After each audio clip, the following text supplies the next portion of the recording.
Sinampahan ng panibagong cyber libel complaint ni dating Senator Antonio Trillanes ang mga nagpakilalang dating mga bodyguard ni former Congressman Zaldico. Sa pagkakataong ito, dawit sa reklamo sina Senators Alan Peter Cayetano at Rodante Marcoleta. Yan ang umarangkadang balita ni Mari Ocampo.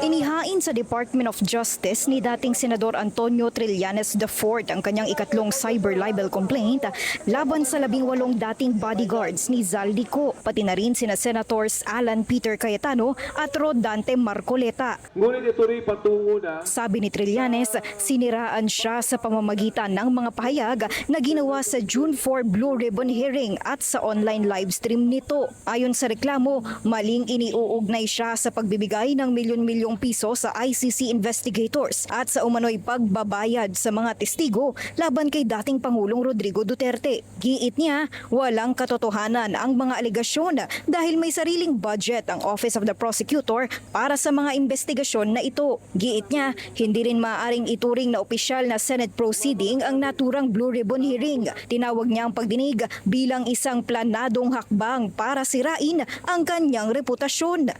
The day before that, napalitan na si Cayetano. Napalitan na rin si Marcoleta bilang Blue Ribbon Committee hearing, and yet pinursu nila 'yon. So niwala ngang Blue Ribbon Committee staff nung mga panahon na 'yon. So maliwanag 'yon na wala silang cover ng Blue Ribbon Committee. Hindi aniya maaaring gamitin ng mga respondent ang legislative privilege bilang depensa laban sa reklamong cyber libel. Ani Trillanes, maraming inconsistency ang mga salaysay ng 18 ex-bodyguard sa kanilang mga affidavit at mga panayam sa media.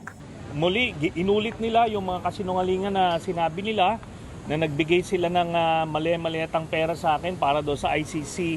Hindi po totoo yun, kaya bawat salita, bawat okasyon na sasabihin nila yung kasinungalingan na yon, magfa-file po ako ng kaso sa kanila.